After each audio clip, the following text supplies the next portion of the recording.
Welcome to another episode of the Carmudgeon Show. My name is Jason. Wait, it's opposite day. You're sick. That is Jason Cammisa, and I am Derek Tam-Healthy Scott. And this is part of the Haggerty Podcast Network. Mm-hmm. Yes. This episode has a variety of topics. Two. One in which we address follow-up in response to many angry picketing, PR people from various car makers because somehow Jason has said something controversial. I called them asshole scumbag motherfuckers, but they deserved it as far as I'm concerned, but they've now redeemed themselves, so pay attention. Okay. And the second topic is one that's right up Derek's alley because he is a pompous twat, as we'll find out during this episode, like David E. Davis. Well, if you like this content, then you should get your head looked at. The absolute shock on your face. Like, that wasn't what you were meant to say. But if you do like this content, you should consider joining the Haggerty Drivers Club, which includes unlimited flatbed towing for all of your classic vehicles, access to our evaluation tools, our award-winning magazine, and much, much more. There's a link in the description below. I did it. And I will do this. That was almost a normal clap. Almost. Oh, we don't need lotion.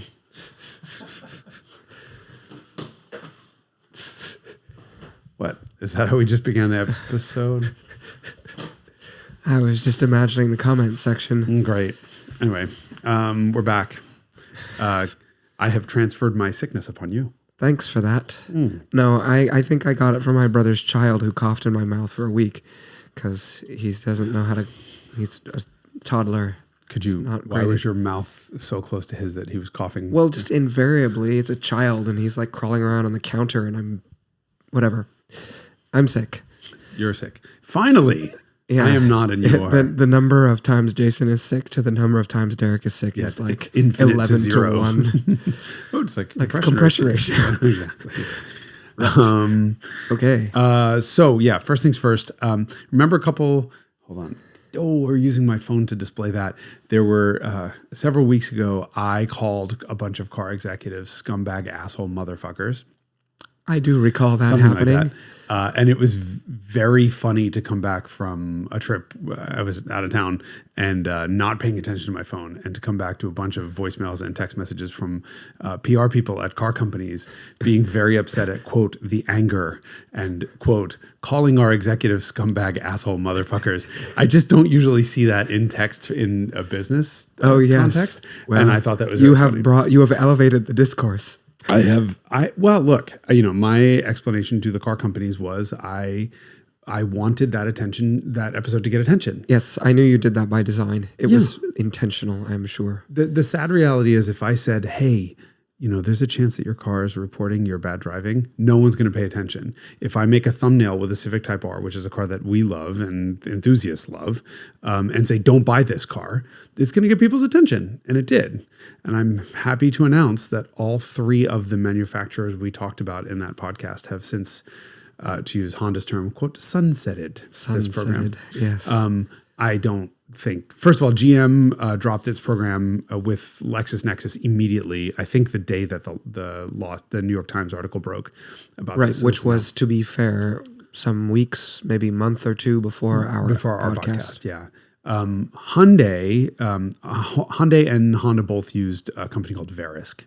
I've spoken to both of those companies. They're both Hyundai and Honda. Hyundai and Honda, not Verisk. Oh yes, I have not spoken to Verisk.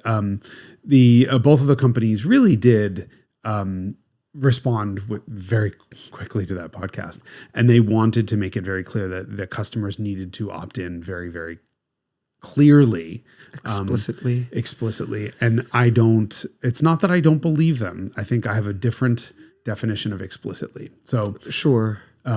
I feel like when you're selling someone's information so first of all, let me start by saying people have an expectation of privacy in cars that's not really matched by reality. This is why people pick their nose in cars, right? You see constantly people thinking, doing things in cars that they would never do outside of their cars. There's an expectation of privacy there that's maybe not realistic. My dad, I just saw, and he's got a little dongle plugged into his car to save money on his car insurance. Allegedly, right? We all know that program is there, so his insurance company can charge him more.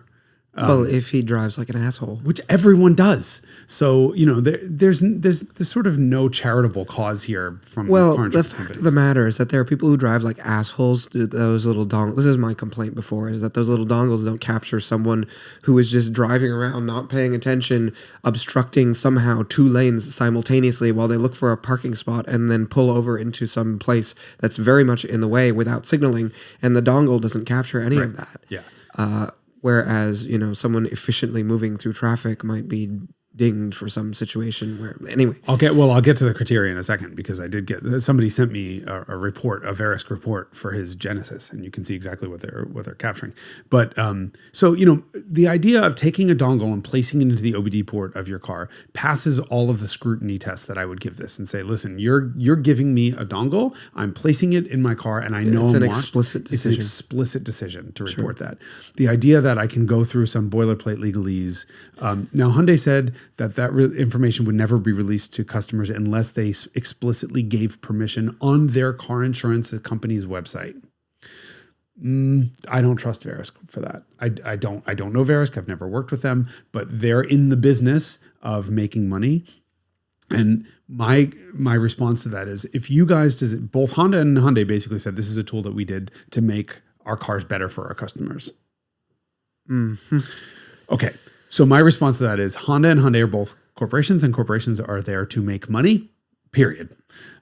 Maybe a company would set aside a small amount of money for the benefit of their customer, realizing that benefit will just flow back to them in additional revenue anyway, because somebody will like their Civic more because of this. But let's say they did spend a couple $1 million developing a program that would ultimately benefit their customers. They're then selling that information to Verisk, who is then incentivized to sell that information to insurance companies. Why would insurance companies pay for this information? Not to give a discount to people, but to find people whom they could charge more for insurance. So my question is, if you want me to believe that this was done for the benefit of your customers, then I need to see a list of all the customers whose premiums have changed because of this. And I want to know, I don't need to know individual data. The value associated with that list, and whether they earn more or less money. Is it 70% of them saved on car insurance and 30% got a higher premium, or is it the other way around? And I think we all know exactly what it's going to be, right? My response to them on this is, if you really wanted to help your customers, you could put amber turn signals in your cars, because it has been scientifically proven for 50 years that amber turn signals reduce rear end collisions, and they cost you 12 cents. So stop developing fucking stupid pieces of software that benefit other companies at the expense of your customers, and stop them from getting rear ended. How about that? That's a real benefit.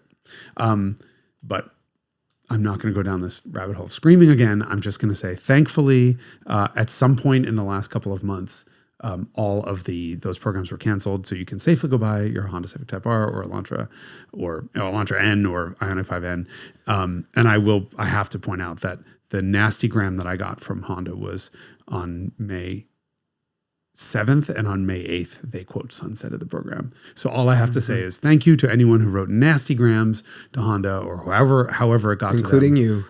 Including me. Look, I did this for a reason. I think, if in the absence of consumer data protection laws in the way that the EU has, for example, we have to be vigilant and make sure that we are not being hurt by companies who are just incentivized to make 30 cents here or 20 cents there.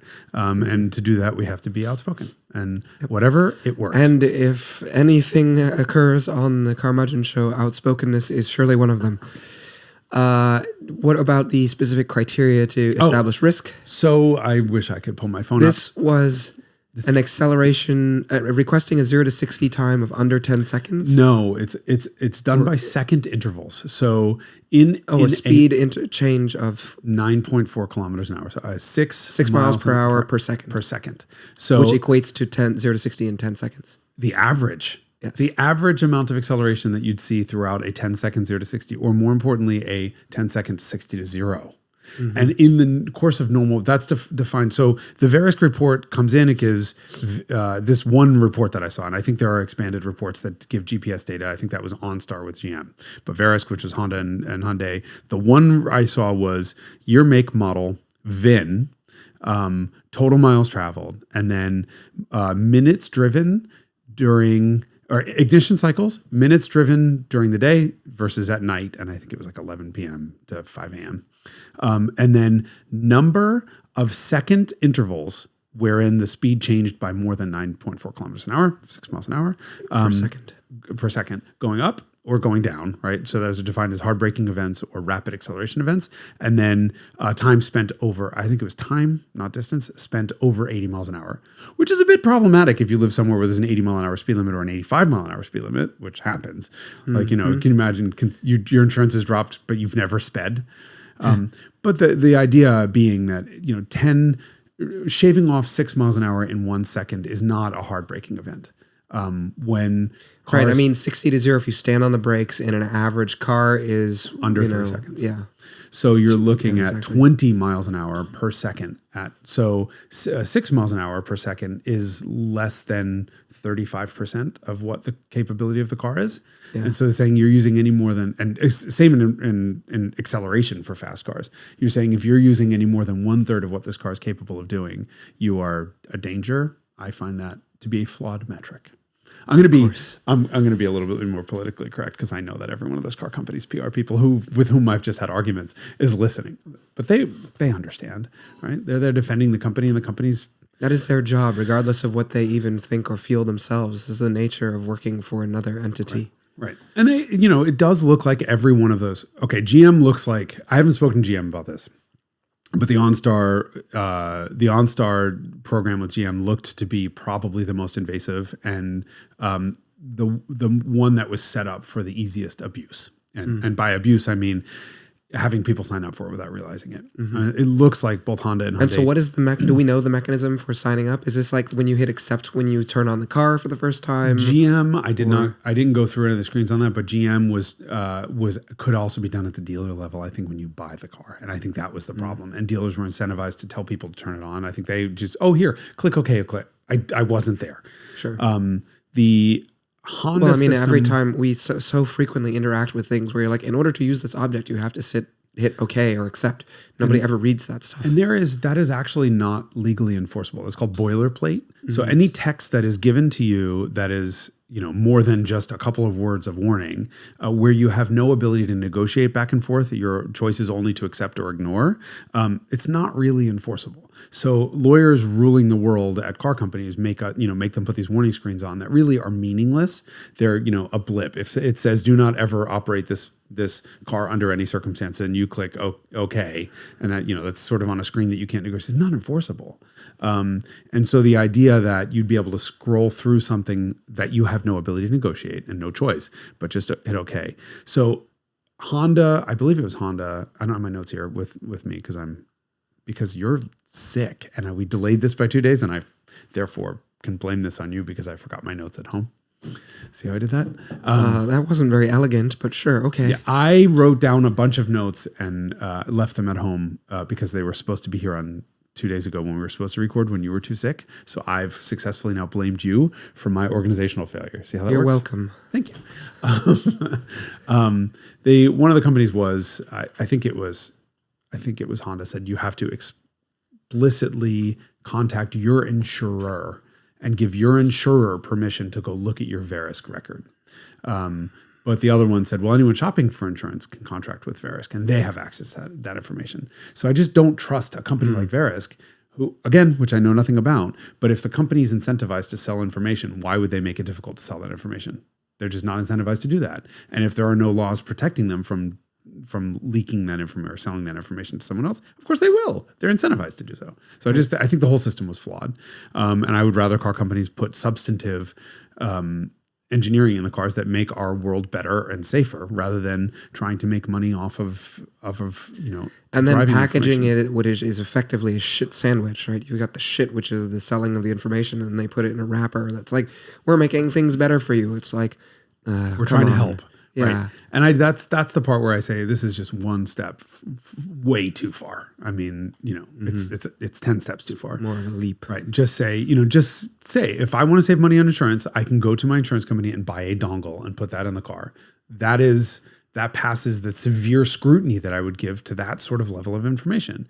And, this was really impacting people's insurance. And the idea that you could just suddenly not get car insurance by doing 10-second 60 to 0 braking. And by the way, it doesn't have to go from 60 to 0. That's just a 1 second interval where you shaved off 6 miles an hour. You could lift your foot off the gas going up a hill in San Francisco and easily hit that target. That's true. Stupid. Just flawed metrics. And you call it a shit sandwich. I would call it an attempt to defraud customers by making what is. I'm going to stop now. Wow, for once yours was less vulgar and more eloquent than mine. Well, I got screamed at by 2 different car companies. So you're being diplomatic, and I'm just like, it's a shit Look, sandwich. I understand them being upset and I did not call any specific executive scumbag asshole motherfuckers. I was saying I did, but I was saying in general, anyone keep digging. Look, I understand these people's job is to make money, but they have to balance out what they should be doing. And if you don't call them assholes, there's no corrective forces. Right. Yeah, there's different types of corrective forces. There's regulatory ones. There's which are non-existent. Consumer outrage, which is engendered by, awareness. Right.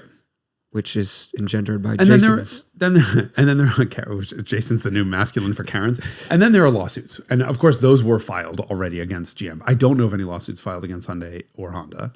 Hopefully that whole situation is done. Hyundai's FAQ says your information will now be deleted from Verisk. Like, you don't have to do anything. It's just all gone, as it should be.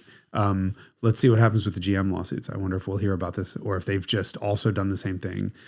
I don't know what to tell the guys in Florida who lost their insurance because they, once touched the gas pedal once a day and oops. Yeah. Anyway, enough of that. Right. That was our little sidebar or pre-bar. I don't know. Aperitif. It was a update. Sure. Yes. Weekend update with Derek and Jason on Monday. I have a bunch of notes here because you suggested we do an episode on something. So, oh yes, the topic is the V12 engine. We of course talk about V12s with some regularity, but we've never done a dedicated episode on the topic. I thought it was worth exploring because it was, I think, David E. Davis who said that every person should at some point own a V12 powered car. Is that a little bit of an elitist thing to say? Of course, it's David E. Davis. Well, okay. Next question. Why? Who cares? Well, it's an incomparable experience. Not true. Okay. Do tell. I don't.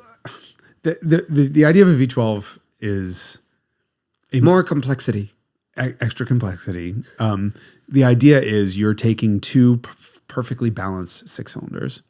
Straight sixes. So straight six is, as far as I'm concerned, not V12. Straight six is the ideal engine layout because they're perfectly balanced, although a flat six technically is also. Mm-hmm. But it has one cylinder head, half as many cams as a flat or a V, but full mechanical balance. And you're then taking two of them, joining them together at the crank, and you have twice as many power impulses.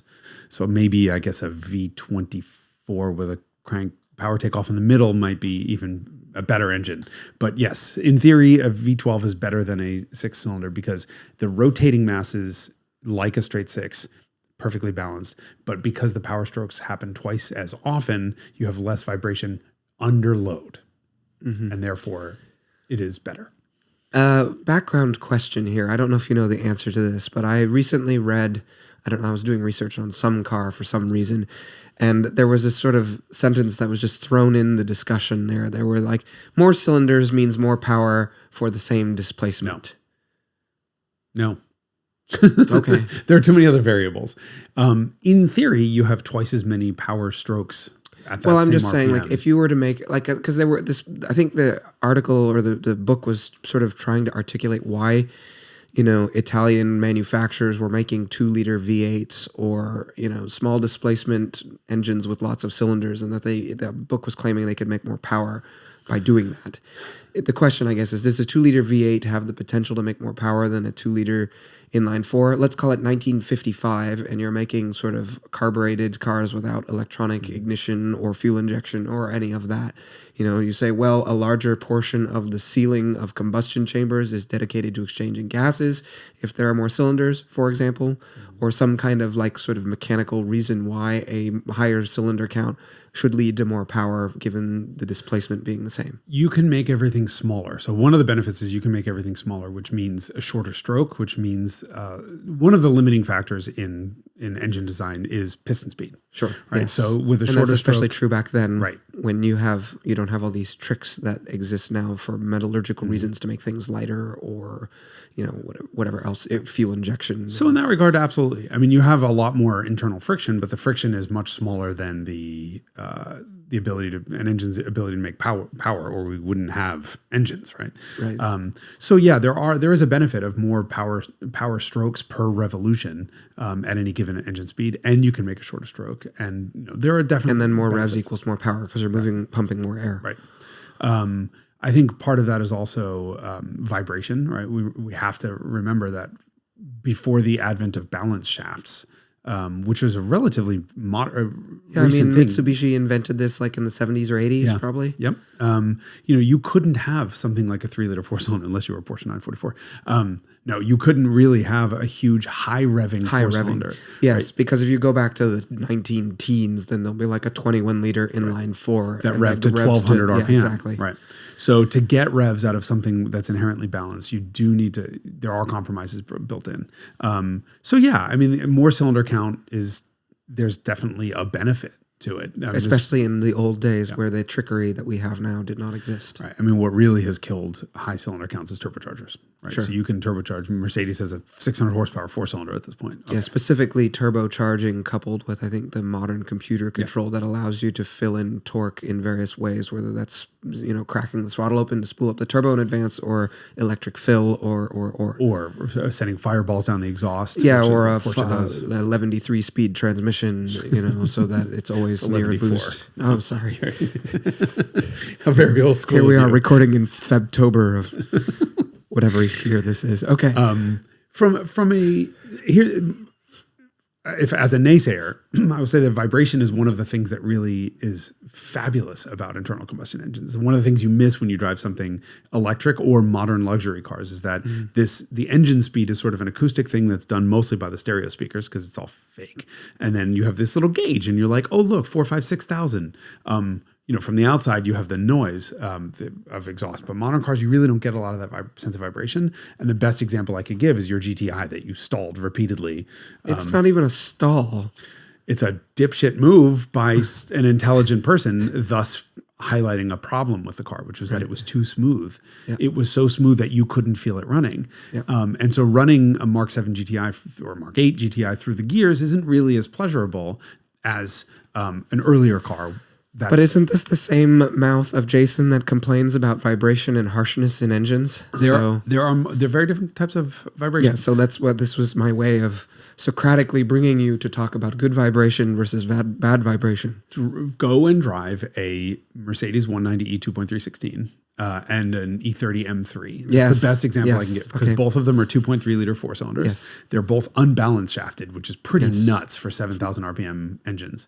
And that kind of displacement. Yeah. And the Mercedes engine, what you feel is the vibration under power. Mm-hmm. So you get the power pulse vibration every time that builds and builds and builds and builds and builds, obviously with revs, but kind of goes away when you're not under load. So it's, really just, it's in proportion to load and rev. Yeah, right? the and demand you're putting on the engine. And so you get excitement when you're like moving along and asking for power. Otherwise, it's a very sort of pleasant, civilized piece of equipment. And then you get it driving S14, the E30 M3, and it's just making all of this horrendous vibrations that are resonating with the car. Yeah, and that shitty BMW interior trim is vibrating at various different speeds.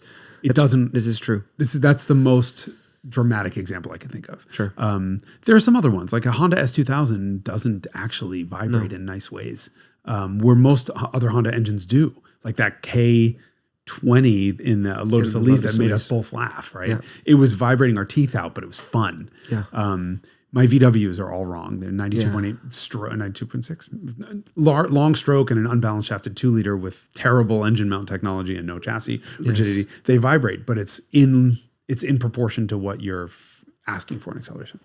And a lot of V12s, I'm going to make a controversial statement here. Most V12s don't sound as good as you think they do. And from a driver's perspective, they're not actually that great. And I've never met a 12 that sounds better than the 6 it's based on. This is implying that all 12 cylinders are based on 6s, which is, of course, not always the case. Definitely not the case. But those that are. Okay. Okay, the two examples that I can give are Mercedes M120, which is 2 M104s. So it was the original 4-valve per cylinder twin cam V12 that started in 99? I have it written 91. Down. I don't have it written down. M120. M120, M91, sorry. 4-valve. The good one. Right, the good one. As opposed to the 3-valve single cam. Yep. Which we'll get into. That Mercedes has really only made two V12s ever. And the big one is the BMW. So yes, the original BMW V12, which was the 1988 750iL, is two M20 straight 6s. So two 2.5 liter E30 325i motors. Which means it is a single cam. It's single cam, 2-valve per cylinder. Per bank, of course. Yeah. The 6-cylinder is one of the best sounding engines of all time, mostly mechanical noise rather than intake and exhaust. And the V12 is absent. Yes, by design, because it went into a 7 Series. Is it by design or it just happened? Because the same thing happens with the Mercedes. That 6-cylinder sounds delightful. It has a note where the 12 doesn't. It just. I think that there's some also question of exhaust system design. Obviously, this begs the question, or not begs. It raises that topic because I drove a red SL 600 R129 that had cans on it, so it was loud, but it didn't sound good because the header design, for reasons of packaging and just the idea that this engine is going to, for sure, initially it's going in an S class, and then it goes into an SL, neither of which is an overtly sporting vehicle, and so they're designing the exhaust manifolds for a variety of things, but acoustic character is not one of them. It's packaging or sort of gas flowing efficiency or whatever. And so when you uncork it, it just is like ruckus, as opposed to, obviously the example is that everyone has made these equal length headers for these things and then they sound absolutely spectacular. Yeah. And so obviously header design has a lot to do with the musicality and just the whole exhaust system design generally. I would argue that's actually not just happenstance and for packaging. It's probably done on purpose because a lot of these V12s that we're talking about are luxury cars, and you can tune it to either excite. You can tune the exhaust to excite all the acoustic resonances, or to just cancel each other out and become constructive white noise. or destructive interference. And it's amazing to me that you could drive like a 600, a Mercedes V12, and it is genuinely white noise. Which is, the goal for a big Luxo barge. I would. Mercedes' goal they for were their wrong, customers. But yes, they was wrong. I mean, all it takes is to listen to one of the straight piped ones that has the equal length headers. Sure.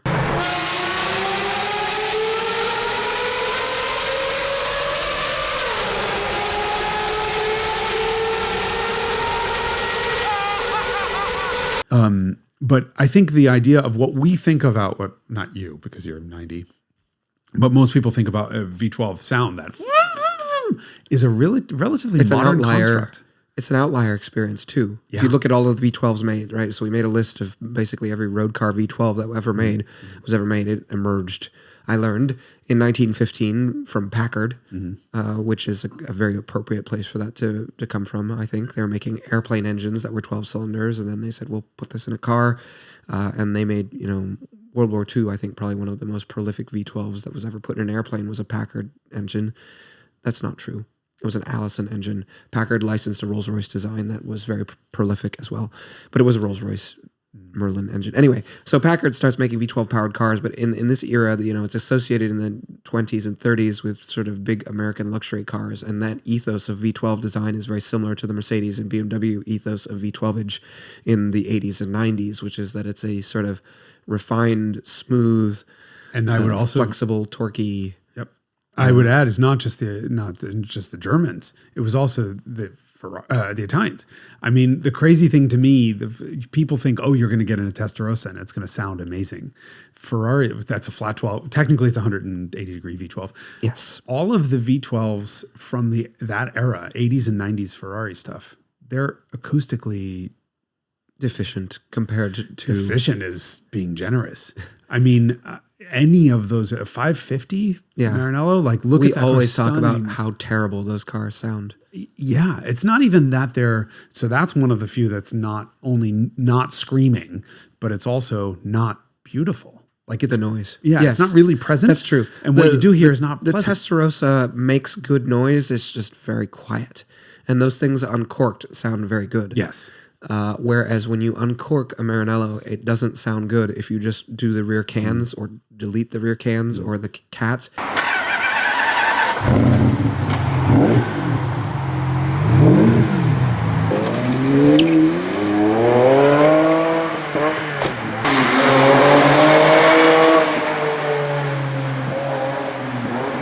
I've only driven one Maranello ever that sounded great, and it had some kind of different arrangement of the X pipe or something like that. And so this is where you get the complexity of exhaust system design. But it was not just on making it louder that made it better. It was that there was a fundamental change in the way the system was designed and the gases were routed that actually made it sound good. It was a black 575.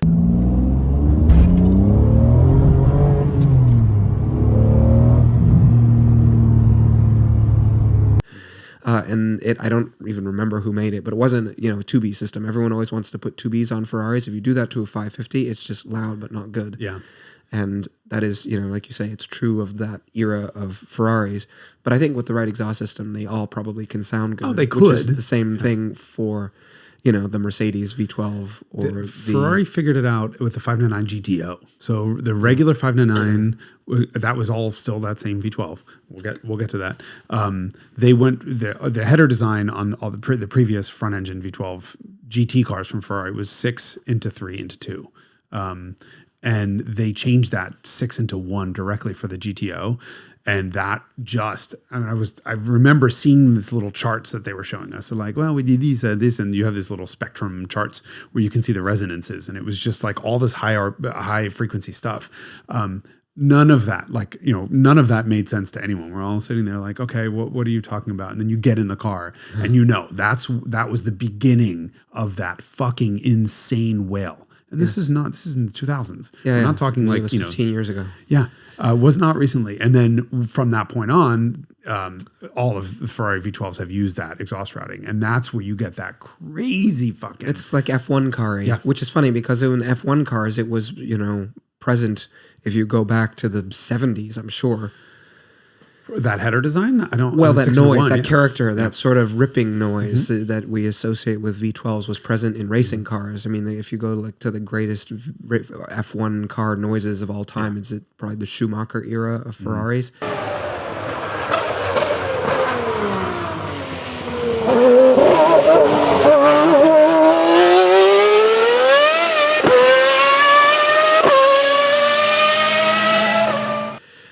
They're also spinning 3 times as fast. Of course, and that makes anything sound pretty epic. And then there was the 10-cylinder era. People saying, "Oh, it's a V12s or V10s." I couldn't tell you which sounded better. They were so amazing, all of them. Yes, certainly compared to what we experience now. It's like you go back and even watch from 20 years ago F1 footage, and you're just like, "Holy hell!" Yeah. And were you old enough at the time to watch any of those races in person? I remember in 2004 hearing the F1 cars going around at the Historics. They had a demo lap at the Historics, and I was there that year, and I was just like, I shattered into pieces and fell into a pile on the floor. Similar time for me. I just, half of the sound, 90% of the sound is missing on video. Yeah. Like what you don't hear is the low booming 30 hertz component of it that rattles your chest cavity. That's some of the best sounding anything I've ever heard. Yeah, so this stuff, and you go back to the 70s and the F1 cars have this great character. But yeah, it's a lot of it's RPMs. But yeah, so to me, the the definitive V12 experience, I guess, for most people is probably, I don't know what it is actually. You tell me because you're more. To me, it's the starter sound. No. I mean, in terms of like the character, like, is it that ripping sound? Is it It is the wail? Is that what people think of when they hear when they imagine the sound of a V12? I think people under the age of 30 at this point definitely do. I think older people don't. I mean, you have 3 eras of sort of a V12 sound as far as flavors. Yeah. You have carbureted, then you have fuel injected, and now you have this sort of modern tuned resonance exhaust. You have to add the 4th, which is silence. The fuel injected one, the era is the silent. Well, no, I mean like a pre-war Lincoln Zephyr or a Rolls Royce Phantom 3. Yeah, you gave a Rolls Royce Phantom 3 is not on here actually. We have current Phantom, but not Phantom 3. Okay, RR Phantom. So we have the list. We're talking about Cadillac, Packard, Pierce, Arrow, Auburn, and Rolls Royce. These are the sort of early, and I guess a luxury car V12. A Daimler W6, double six. Yes, and so Lincoln. That was actually, I think, the most numerous prolific V12 of all of these was the Lincoln Zephyr V12. I think they made 200,000 of those. 75-degree V12. 75-degree V12. What was your comment earlier that they aiming for 72 and missed? They missed. Yes. It was the 1920s. Slide rulers had some built-in tolerance stacking, But so this era of V12, you drive one of those cars from that era. They have a single carburetor with that branches out to all the cylinders. It sits in the middle, and they go to 3,500 or 4,000 RPM, and that's pretty spicy. I was reading an article about this, and it was like, yes, the power increased from 135 to 150 when they bumped the compression ratio up to 6.0, which is not bad for a 27.6 liter V12. They're like 450 cubic inches, which is like 8 liters or something like that. So that era, those things that we think of the idea of modernity being this curse, and that's why Derek stalls accidentally his GTI because he doesn't know it's running when he lets the clutch out. Mm-hmm. But those cars, you sit in them, you cannot tell that they are running. Like they're just totally silent, and even underway, there's like almost no noise. It's a really magical, like magic carpet experience that's devoid. And that was the form of luxury. If you think about what the average car was back then, it was this sort of coarse around. Exactly. And so to sit in something that was silent was like the ultimate luxury. And it's that ethos that is presented in Mercedes S-Classes and BMW 7 Series that have 12 cylinders represented, and Jaguar XJ12s. Right. Those are magical. I mean, that's my favorite part about Pebble Beach Week is getting up in the morning at 5 o'clock, or even when the tour happens, seeing these Rolls Royces, some of these old V12s go by, and you genuinely cannot hear them. You realize this might be why they were called ghosts and spirits and phantoms, right? They're just spooky. They're eerie. And that comes from, the idea. It's great irony that like all of these 100 years later, we can't make cars nearly this quiet. Even EVs are louder. Their tires are so big, right? But also the engine blocks are fucking enormous, and they're thick walled cast instead of aluminum iron that is made exactly as thin as it needs to be strong enough. Exactly, and 6-to-1 or 5-to-1 or 4-to-1 compression, and and in the world in that era, the idea of power was associated with noise. You think about speedboats or like steam trains, right? If something is powerful, it has to be making a lot of ruckus. And so to get that experience of silence is like the ultimate form of luxury in that era. Yep. Okay, so we have the silent era, chapter 1 of the V12. Exists. It's chapter 1 and also chapter 3 or however you're sequencing. Yeah. But yes. So chapter 2 is the sort of carbureted Italian V12s. Yes. So this is where we have the sort of introduction of the V12 sports car, I would say. Which happens, but I think we owe Ferrari that, although also Grand Prix cars in the 30s, the auto unions of the world are big V12 sort of like honking, powerful ruckus. I mean, those things make insane noises especially supercharged. But really for the road cars, it must have been really Ferrari that did it first. I think that's right. So Ferraris, so that's chapter 2. You have all this induction noise, and these are 100% Formula One engines that were just put into street cars. Chapter 3 is once fuel injection came in, all of the noise went away, and that's when you have the a 20-year period of V12s that are acoustically kind of a non-event. Yeah, and unless now you start messing with them in a very intentional way. Okay, so let's talk about some of these V12s and what chapters they belong to, obviously. Okay. In alphabetical order, Aston Martin. We'll start with Bugatti. Stop it. Don't look at my notes. Don't cheat here. First one, Aston Martin. So Aston has done one V12, widely... 1.5. Because it was in the Valkyrie a road car? The Valkyries I have listed under Cosworth. Okay, all right. One V12. Ford Motor Company. Duratec. Fasten. Fasten. That Aston 5.9 liter, they call it 6.0, V12, descended from Ford Duratec V6s. Yeah, people are unnecessarily harsh in describing it as two Duratecs, but sure, superficially. Superficially, it was. Yes. But yeah, that came out in 99. That was a 60-degree V12 based on a 60-degree For V6. the Vantage version of the DB7. Nice engine. It is a nice engine. It gets variable valve timing if the engine has an S badge on the back, or the car has an S badge on the back. And that is a spicy version of it. Mm-hmm.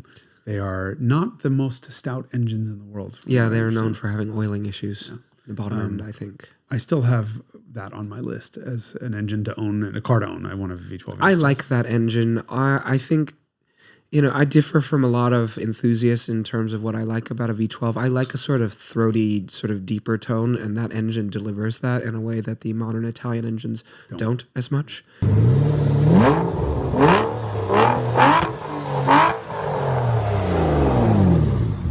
It's the same reason I don't like flat plane V8s. And so I really like acoustically the experience of the Aston V12.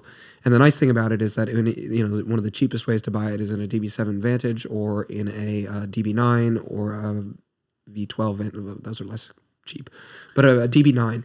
And the DB9 is when they have this adjustable valve thing that makes it loud or quiet, and it opens up at 4,000, or when you hit the sport button or whatever it does, which you can defeat by pulling one fuse, and it's a fuse that does nothing else, which we know Aston Martin did by design. Yeah. So you pull the fuse and then the valves open all the time, and then you get a free exhaust system, basically.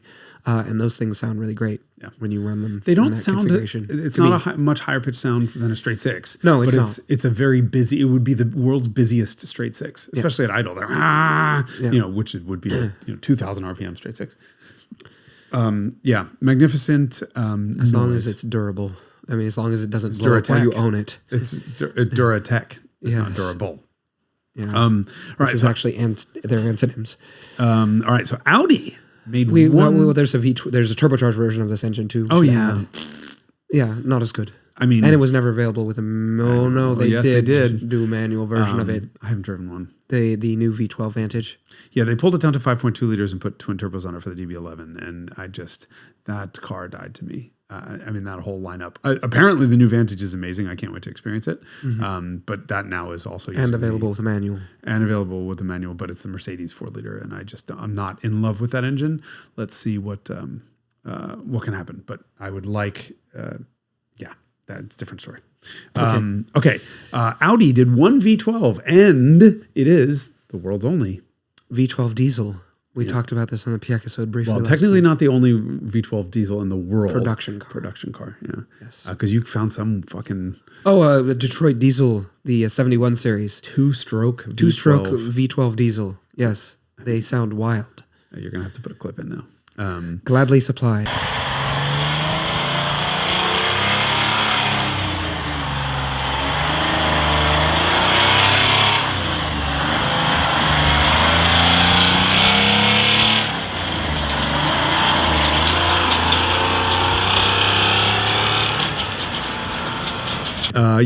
Audi did a 6-liter. It's actually for 5.9 liter TDI V12, only in the Q7, only in Europe. Yeah, and so this is interesting because you assume the Q7, it means it would also have fit in the Touareg and the Phaeton and the A8 presumably, and they didn't offer it any of those. Those cars only got the piddling V10 diesel instead.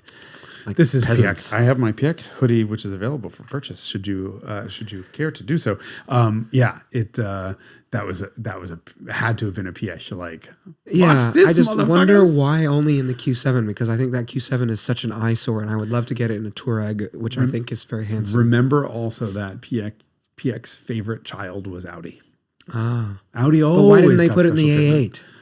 Because then I would love to have Probably it. didn't fit. Yeah, that's entirely possible. And then it's a big engine. Yeah, and this is also, of course, the TDI. This is when Audi was just winning Le Mans continuously with diesel-powered cars, too. I bet. I mean, I think I've read it's 4 inches longer than the W12, which would make sense. Yeah. I bet it didn't fit. I bet they had to do rather large modifications to get it in the Q7. And we're like, okay, we'll do one. And of course, because it would have to be in an Audi and it would have to be in, who knows? BMW. BMW has really only made 2, I guess, V12s. The one I know and the one I don't. Okay, so the original was the M70. Yes. This is the... Did it beat the M70? Beat the Mercedes? Yes, it did. Yeah. So this was the first modern German V12. By being crappier. By being less technically sophisticated. So I found out something interesting, really interesting. So apparently there is a quarterly or annual meeting among the heads of all of the German car companies, and they all convene and show each other what they're working on. This explains sounds like collusion. So much. You know, we're always talking about how the German car manufacturers are all chasing each other's tails. Yes. Right? Oh, we have silver, like Audi comes out with silver, like aluminum brushed mirror caps, and all of a sudden BMW has it, and but they're painted with silver, and then everyone does the same shit always. Yeah. Well, this explains they're incestuous. actually fucking talking to each other. Yes. Which doesn't seem to make any sense. And apparently back in the day, Mercedes said they were Mercedes found out BMW was working on a V12, and that's why they rushed. They did their V12 as quickly as they did. But BMW, or it might have been the other way around. BMW found out Mercedes was working on a V12. On a good V12. Right. And so BMW was like, let's rush and beat them. Good is a strong word. But BMW... A more technically sophisticated V12 in the sense that it has... twice as many camshafts and twice as many valves. Right. So this is 1988 production or 1988 model year in the US for 750iL. It was the M70. So it was a 5-liter, as we said, 2 325i motors, which by this point, the 325i was at the end of its run. That M20 was now, 10 years old or nearing 10 years old because it started out in the E20. E21, sorry. The E21, 320, and 323i. The Euro 320 because the US 320 was 4-cylinder. The M10. Pretty old fucking engine, single cam. This is just an M10 with 2 cylinders added? I don't know. No. The M30 is a M10 with 2 cylinders added. Yeah, M20 is its own thing as the small 6, right? Yes, and the M30 is the big 6. Yeah, I mean, the M30 and M10 are late 50s, early 60s, maybe. This is Neue Klasse, early 60s, yeah. And M20 was 20 years later, but it's all the same technology. I mean, the big difference is it had a timing belt, which just made it... and mechanically actuated cams. There's no hydraulic lifters, but they have rockers because it's a single overhead cam. Really simple stuff. So they took that M20 straight 6 wholesale, threw 2 of them, mounted them at the crank, and voila, the first modern V12 from a German car company. I mean, there was not a single fuel injection or an off-the-shelf fuel injection system that would run that was from a Bosch, V12. Or any other normal supplier. So it literally got 2 of them. Yes. And then I think there was a third one that sort of integrated the thoughts of the other 2. I'm not sure. I feel like I've read that those cars have 3 ECUs. Oh yeah, for the throttle, because it was also the world's first drive-by-wire engine. So it was, and they probably had to do that to get these things to fucking run together at the same time. But you can absolutely drive an M70 on half the engine, and it's totally fine. Slow. They were not exactly fast. It's a 725i. The problem that I always had with the M70 was that it was not nearly the best part of it was the starter sound. Yeah, and then it was all downhill from there. Yeah, I mean, I always described it as sounding like hitting an all-clad pan with a wooden spoon. Boom, boom. They have this ring to it, and the automatic cars I think sound even better than the manuals for whatever reason. Whatever the flywheel is different, but then they just go away. Yeah, not a shining moment for a company whose middle name is Motor. Yeah. But I think they rushed it in production to beat Mercedes. If I have driven a car with that engine in it before, I'm not sure that I have. We're going to have to change that. I would be happy to. There were a bunch of different variants of it. There was the M70, which became the M73 when it got 5.4 liters. 5.4 liter. Then there was the S70, which came in two forms. Number one was /1 and the /2. Yes, /1 is the BMW 850 CSI, which is just M doing M things to the regular 750 engine. Yeah, they made one prototype M made one prototype M8 with carbon fiber intake boxes, which is basically a technology that they did for the late E36 M3s and the CSL E46 M3. Yep. But I think the runners, the whole thing, it wasn't just the airbox, it was the runners that were carbon fiber with ITBs and a 24-valve head. That car never made it to production. Right. They made one, it's red, it's got a wide body kit on it that's kind of psychedelic and side vents. It's wild looking. And they decided it was too wild for... It was too much. It would have been too expensive. They remember the E31... Like 200,000 Deutschmarks or something. It would have been more than that. I mean, the regular E31 850i was $100,000. Or 90-something thousand dollars. Yeah. So coming up in Revelations is 850 CSI because it's a car that no one knows anything about. And I might have bought one during the course of research. Well, you needed to find a candidate in order to put in the episode. Well, I fucking did, and then I fucking bought one, and we'll talk about that later. But that is an S70, so that is S70/1. So S meaning it's an M motor, but it is still the single cam, 2-valve per cylinder, bumped up to 5.6 liters by boring and stroking it, and then bumping up compression, more aggressive cams, more aggressive exhaust. The 850 CSI, as we said, is effectively an M8. Yes.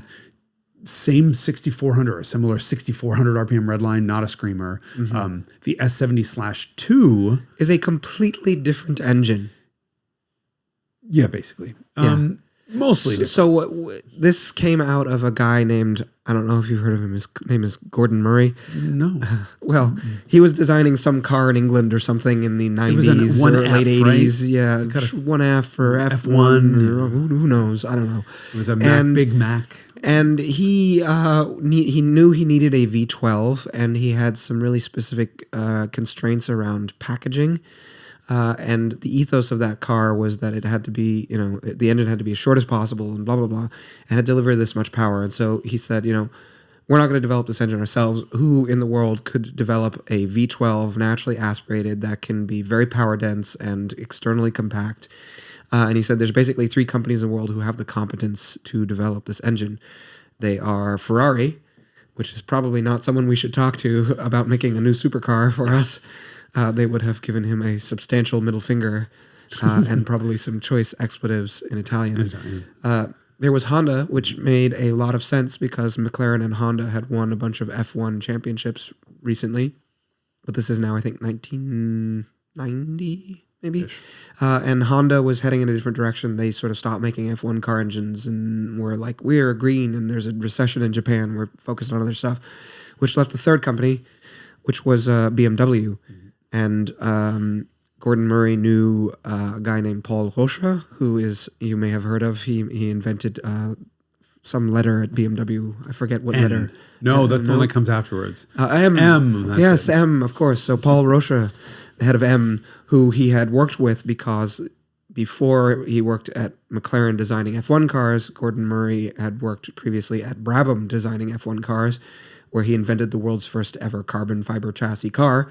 And those cars were powered by BMW M engines. And so he knew Paul Rocha. And so he was like, hey, do you think you could come up with a clean sheet V12 that's super compact? And one of my favorite lines that he gave to the BMW engineers when they designed that engine, which was they initially tried to make a 32-valve version of the 750 engine. And he was like, this thing's too heavy, it's too big, and it's not powerful enough. And it's just too much.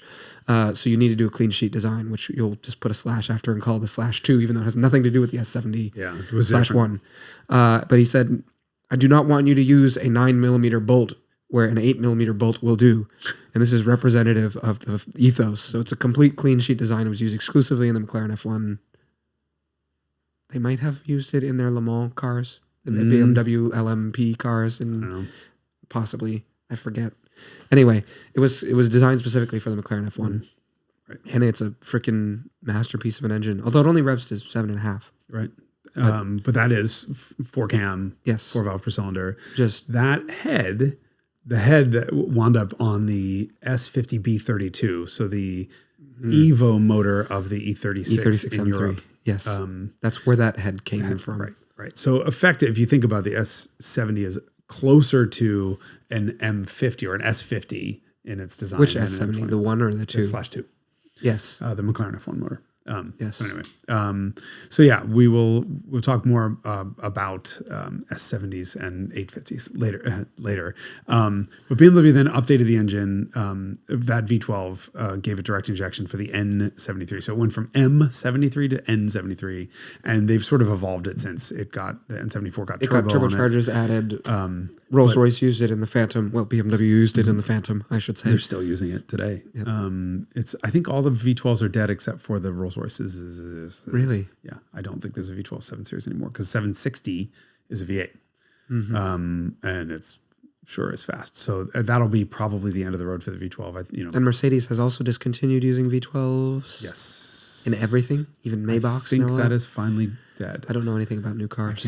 I can't keep track of them. I haven't driven anything V12 from Mercedes. It's all dead in the G-Wagon, dead in every. We'll get there. Okay, Cosworth has made 2 street-going V12s, or is making 2. There's a Gordon Murray V12. The GMA T50, T33. Exactly. And then the Valkyrie engine, but I don't sort of count those as real engines until they exist in the world. I mean, T50 appears to be about to be existing in the world. Yeah, I mean, there's footage of them driving around in Goodwood, and I'm sure they've done bazillion development miles and all that. And but when I see one 11,000, when you see one in traffic at Car Week, that's real. That's when it's real. I mean, the So Valkyrie it's 11,000 RPM naturally aspirated. 11,100. Sorry, 3.9 liters. Incidentally, somebody else made a 3.9 liter V12. Lamborghini. No. The P400 is 3.9 liters, or the LP400 also. We can go straight to Lamborghini if you want, or we can stay in. No, let's continue in alphabetical order. Okay, we talked about the Daimler 006. Yes. So we're a Ferrari. Yes. Ferrari has had how many V12s ever? I have no idea, but they did 2 V12s in their early years, and that lasted from the beginning in 1947 all the way to 1991. They had the Colombo V12 and the Lampredi V12. I have 98 written down for the Colombo. I don't know why.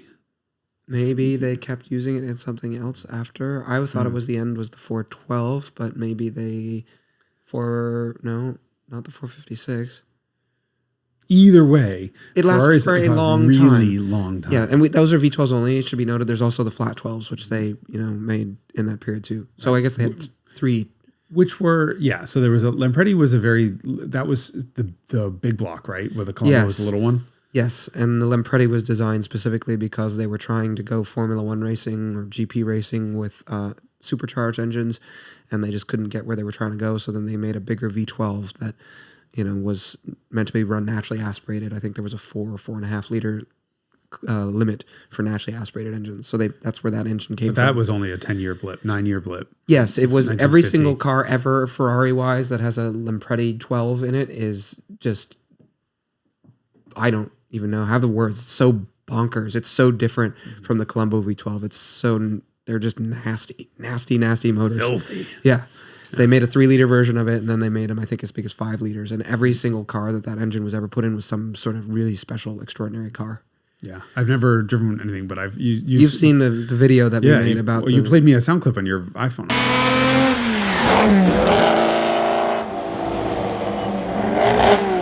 I'm like, what the fuck is that? That's not a Colombo V12. It's not. It sounds nothing. It's funny because there's only one 250 Lampredi engine, and that's it.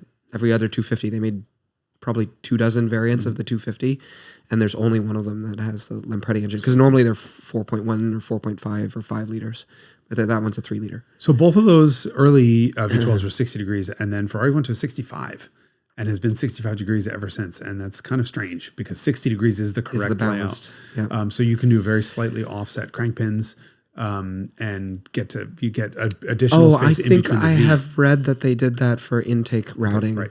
Yeah, yes. The 5 degrees got same reason that they did the Dino V6, which is probably half of a. No, Dino V6 shared nothing with nobody. interestingly enough. That's right. It was also the only aluminum block Ferrari engine of that era. Ferrari was always doing cast iron at that time. At that point. So then they went to the 65 degrees. That started with the F-116 in 1992. And so this is the 456 engine. Yep. /450. Which made it for 20 years and then became the new modern 2002, the F-140, which is the sort of modern stuff. They went up with a bunch of different codes based on, what its output and whether it's mounted in the front or the mid. Mm-hmm. But Ferrari has not made too many different V12s. Right. The evolution that happened of the Colombo engine, where it started at, I think, 1.5 liters in the 125. What was the biggest? 5.7? I'm thinking 4.8. I don't remember what in the 412.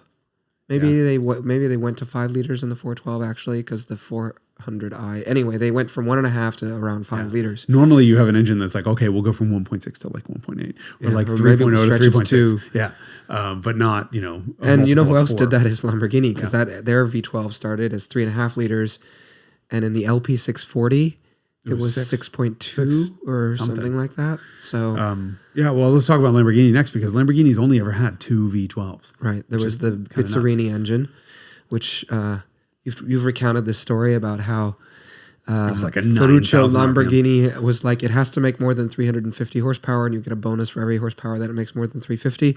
And so Bizzarini is like, here you go, it makes 358 horsepower at 9,800 RPM, and Lamborghini's trying to make a GT car, and so they spent a bunch of time and money re-engineering the engine before production, so that the power peak was instead at a mere 6,500, which was really high. 9,800. I know 65 is a lot, but 9,800. I mean, I don't know of any car bar the Gordon Murray, the Cosworth motors now, that makes its power peak at 98. The new Ferrari 12-cylinder car. Have you seen this? Did you see this? Oh yes, I have. I have seen it. How do you say 12 in Italian?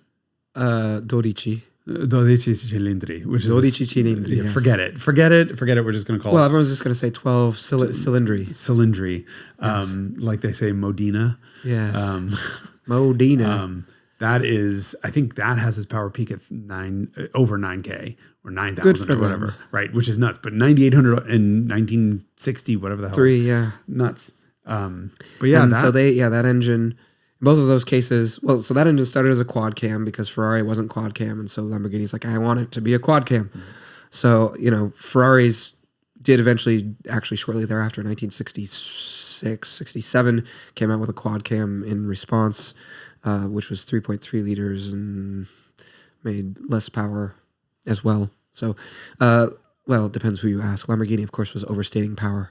Shocking. I know. Though that is. And so that engine powered all the front engine Lamborghinis, and then it powered the Miura and the Countach and the Diablo and the Murcielago. Yeah, another 40-year engine. Yeah, it's 47 or something like that. It went all the way to 2011, 63 to 2011, so that's 48 years. Yeah. That's nuts. Yes. That an engine would last as long on this planet as I've been here. Ferrari did 1947 to 1991 for the Colombo engine. It's crazy. If 91, if you're using my math, 98, if we can figure out what. I guess they did do improvements and continually. Yeah. Obviously the displacement increased. They went to 4 valves per cylinder in the 80s. They went to fuel injection and added variable valve timing, and just kept the fundamental architecture the same, but basically unrecognizable. Right. What other part in your Murcielago could trace back 48 years? Well, I guess a wheel like that. What didn't change in all this times? A windshield wiper. And they were dramatically re-engineered, though. All of those things. The wheels were too. Yes. Okay, so then we have we talked about Lincoln, Mercedes. Yeah, so we talked about the Mercedes already. Yep, the Mercedes started out with 4 valves per cylinder. They've done a bunch of updates to that engine through the years. So it started out as the M120, 4 valve per cylinder. They cost cut the shit out of it in 1997. This engine was also used in hot form in the Zonda. The 4 valve, the M120. Yes, that's right. And so that's why you want the Zonda over Huayra. Right. In my opinion, because it has a 3 valve per cylinder, single cam turbo. It's the cost cut. Right. shit Which one. the funny thing is, I mean, sitting right a mere 12 feet from me is a cost cut 3-valve per cylinder single overhead cam AMG product with a C43 badge on it. $12,000. I ridiculed Mercedes back in the day. So Mercedes were sort of jumping around between V12s, V8s, straight sixes, whatever. But Mercedes would make an engine, as most car companies do, family. Yes. And so the basis for sort of everything for years was the M103, which is the 2-valve single cam straight six. That's the 300 engine that we all know, 300E. Yes, 300E. And this was all through the 80s, I guess. Started in the early. Yeah, it debuted in the 300E in 85. The 124 came out. Yeah, 124 came out. And so that was a single cam, very old school kind of engine, replaced or supplemented. It is a Mercedes M20, if you will. Yes, very good. Although it has a timing chain. It has a chain. And then in the M104 came out, which was the 4-valve per cylinder, two cam per bank. They slapped a twin cam head on it with variable valve timing on the intake. That was in 92. 89, because the 300E 24 valve and the R129. Was that 89? It was 91. 89 or 90. No, because think about the 300 SL in 1990. Yeah, but it didn't come for initially on first launch. I thought it was 91 model year, so maybe 90. Yeah, whatever. I think it was a 90. Either way. When it was available starting in 89 in the 300 CE. In Europe or in the US? And I think in the US also, if I remember correctly. Either way, I don't know. Anyway, it's 89, I think, is when the engine It didn't take a lot of years to go from a single cam 2-valve per cylinder to a quad cam. And somebody had recently told, our friend Matt said that they took a lot of the lessons from the Cosworth 4-valve. Oh, yes, because they had contracted out Cosworth to make a 4-valve head because Mercedes had not done a 4-valve head since their Grand Prix cars during the Nazi era. And so they had Cosworth do all that development work because they had done a 4-valve head themselves for the M102, which is the 4-cylinder version of that engine. And they couldn't get the power where they wanted, so they had Cosworth do it. And then they looked at it and they're like, okay, now we can apply this technology to the 6-cylinder. Right. So that M104, so there were that M104 was the basis for the M120 V12. Right, it was two M104s effectively destroyed the BMW V8. V12 in terms of power, right? So it was 400 horsepower versus BMW's 20 or something like that. I think it was that high. I thought it was the Mercedes V8 made more power. The 5-liter Mercedes V8 made more power than the 12-cylinder 5-liter V12 from BMW. So this was a sort of a period of Mercedes dominance. Yes. And then right as the Daimler Chrysler tragedy unfolded, they ostensibly this was for exhaust emissions reasons, but went from a variable valve timing twin cam 4-valve per cylinder family of engines to a single cam per bank 3-valve per cylinder twin spark, and that's your C43 AMG that we're talking about outside. I mean, they're very durable. I ridiculed them for years, and then you drive one, and you're like, does it matter that it's only 3 valves and one cam? They sound great, they're reliable, they're stout, you can supercharge the shit out of them, as Mercedes itself did in the 55 version of that engine. But that V12 sort of lost a bunch of power. 362 horsepower down from 408 if you're looking at PS. Actually, I don't know if those are both PS, but I think they kind of bounce around. The 600 made as much as 408 PS. Usually see 389 horsepower quoted in the US. But anyway, 25 horsepower loss. It was a big loss in power, and then naturally aspirated. And that engine continued to a couple of years ago, and their solution to this was to just slap 2 turbochargers on it. Right. That's one of the biggest letdowns of an engine I've ever driven, is the turbo version of that, because they make no noise. They sound amazing on startup. They get this almost speedboat burble at 450 RPM or whatever ridiculously low point they idle, and then it's silent from there on. Plus huge turbo lag. They're port injected only. They never went to direct injection. So you have the V12 that was in your last year's 2 year ago 2022 Mercedes S-Class is a single cam per cylinder with port injection. It's pretty sad from Mercedes-Benz. In fact, I'd be hard on any other car company for having technology that old. If it worked well, I would shut up. But I did drag race a G63 against a G65, and the G63, which is a V8, was quicker. So stupid. But the early, and actually even the 3-valve Mercedes V12 sound magnificent with equal length headers. Really? I did not know that. That doesn't surprise me because the V8 version of that engine sounds very good. Sounds great. Yeah, I mean, I think you're just looking at power pulses. So at that point, so it's just a percussive, as long as you can get with the little percussive events to line up with each other, you'll get music. And we forgot about Jaguar. Yes, we did forget about Jaguar. Jaguar made one V12 engine that they introduced in 1971 in the E-Type. Was that just two of their straight sixes? No. Because it's a single cam design and this straight six is a twin cam design. So why the hell did they do that? They did it because the E-Type was getting fat and heavy because of U.S. emissions laws. And so they were like, we just got a V12 we got a V12 our way to success here. Yeah. So it's a 5.3 liter. But it was no faster or more powerful than the Ford. Like I just always yes, but it met emission standards while not losing power, which was kind of the metrics you were working under in the early smog era. It was also smooth and prestigious. I mean, talk about striking out on your own, right? Everybody else is. You look at executive cars during this era. BMW didn't really have one yet. The Bavaria came out and was available exclusively with 6 cylinders in the late 60s. There was a 2500. And it went up to 3.3 liters. And so BMW's only got 6 cylinders. Mercedes introduces they have the 600 and the 6.3, which is a V8. And then they trickle down to the 3.5 and 4.5 liter M116 and M117s in the S-Class. And then there's Jaguar, who's always made 6-cylinder cars. And then they introduce a V12, which is totally just insane. Because at that era, nobody else is making a V12 in the world except for Ferrari and Lamborghini. Yeah, you want to differentiate. You want to bump yourself up. Anyone else? No one. No American companies. No. And so the 3 V12 choices you have in the world at that time are Ferrari, Lamborghini, and Jaguar.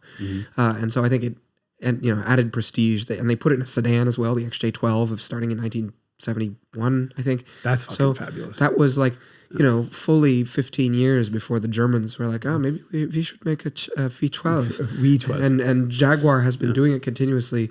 They did it from 1971 until 1996 was the last year of doing that. Yeah, the only one I've ever driven was yours. I feel the Daimler double six, which is that is the best name for any V12, any 12 cylinder, double six. Yes. And so that engine, it was 5.3 liters. They in 1981 they came out with the HE, the high efficiency version, and I think that made the fuel economy go from 11 to 13 or something like that. Yeah. But they had super high compression ratio, like 13 to 1 or something. Kidding. Yeah. And they developed some sort of swirl combustion chamber. And high compression ratio. CVCC. It was called the Fireball. It's called the Fireball. You don't want to use that term when you're talking about a Jaguar with a fuel system. It was designed by a guy. I forget what his first name was, but his last name was May. May explode May explode via Fireball and the high efficiency, and that came out in 81. But they didn't really change anything other than the compression ratio. But you get if you do it as a percent, it's an impressive 20% improvement in economy from 11 to 13. And then they did new fuel injection and increased it to 6 liters in the 90s. But that engine was around for a long time. They never replaced. Power, right? You would get into the mid 3s, although they put that engine into the XJR 15, and it sounds absolutely bonkers.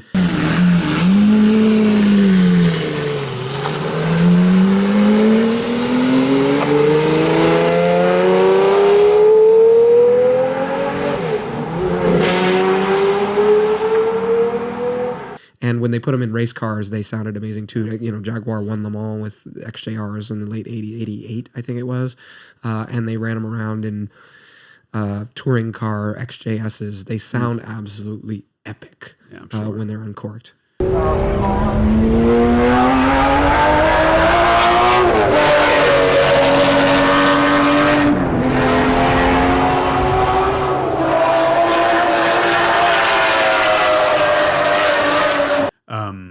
Harry's garage. He's got a V12. Oh yes, he did an XJ12C. Oh my God, I don't know. If they all sounded like that, I would own one. Yes, well, it's doable. It's doable. Yeah, everything's doable with enough money. And then we have Toyota. Yes, the Century. The 1GZ. Yeah, that's Toyota's only V12. They've only made one.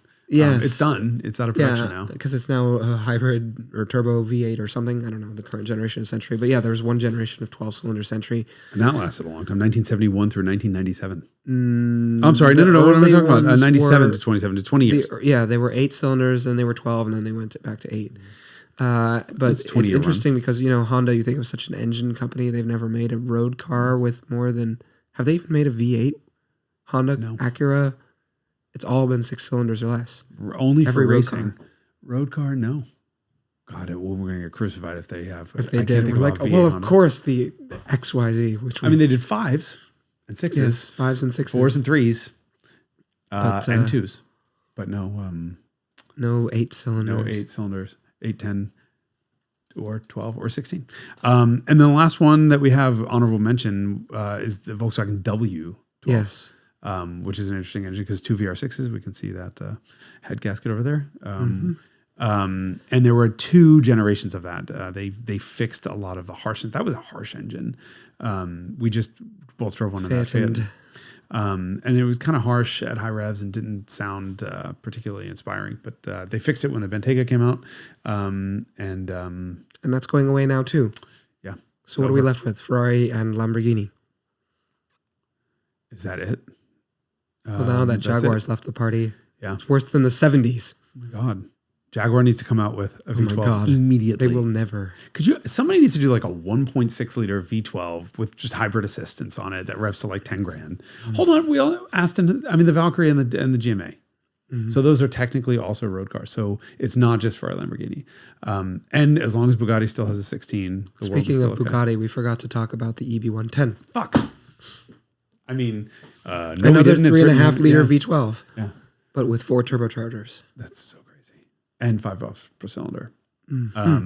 Yeah, that's an interesting one. And that was a dedicated engine; was never used in anything else. They made it themselves. They cast it in house. That was nuts. Yeah, that was No wonder they went out of business. You too could bankrupt yourself if you make your own bespoke. I think most people would bankrupt themselves well before they got to the V12 being a V12. Well, most people didn't start out with the finances of Romano Ortioli. Yes. Yeah. Please refer to the Revelations episode. Not a lot of V12s, and I will say most of them are underwhelming. Yes. They have to be genuinely sort of sporting and exciting, and there's not too many people who have done that. Ferraris, carbureted ones, certainly did it. Most all of the Lamborghinis, I don't think I've ever met a V12 Lamborghini that wasn't exciting. Yeah, I mean, LM is the proof, right? I mean, if you think they're all freaking every V12 Lamborghini's ever made. The one I don't like the most is Aventador. Aventador is the best sounding engine. Okay, Anthony Esposito is going to fucking kill me. From the outside, an Aventador at full tilt is about the best noise of any car ever made. In the car, they sound like shit. I mean, you hold one, and I know this isn't really realistic, you wouldn't, but just hold one at 3,500 or 4,000 RPM, and it has all of those V6 is like, a rental car, and you're in a V6, they're $3 or $4 grand, they have that like just terrible resonance, just a booming, they sound like they're going to blow up. They sound miserable, whereas straight 6 at $4 grand is just singing. The Aventador has like twice as much V6. It almost sounds like 2 V6s, and that just awful mechanical noise, but the most beautiful exhaust sound of anything ever.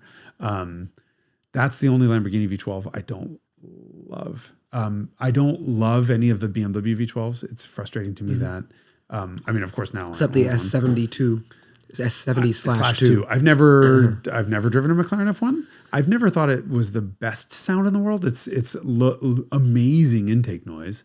It's pretty great. It's definitely the best BMW V12. I need to drive one of the Mercedes with equal length headers. We need to buy an S-Class for like $4,000 and just put a $10,000 exhaust on it just to hear it. But I'm not a fan of cars that don't have any noise inside, no intake, no mechanical, and just all this tuned exhaust noise. Yeah. That's like F355 is a perfect example of that. Ferrari 355. You're just inside the car, it just sounds meh. And then outside you hear bouncing off of buildings miles away. That's great if you're outside, but you're the one that's paid for it. You should have better noise than that. Inside the car. Inside the car. I would say 50 CSI sounds pretty good if you stick with Tune it but up correctly. We'll deal with that at a future episode. Otherwise, I think David E. Davis was right though. You owe it to yourself to have a cheap. But it has to be the right V12. You know, if you base all of your V12 experience off of one of these sort of unremarkable V12s, I think you will miss some of the magic. I think it's just something to say. Like, I have a V12. There's Yes, no more. that's true.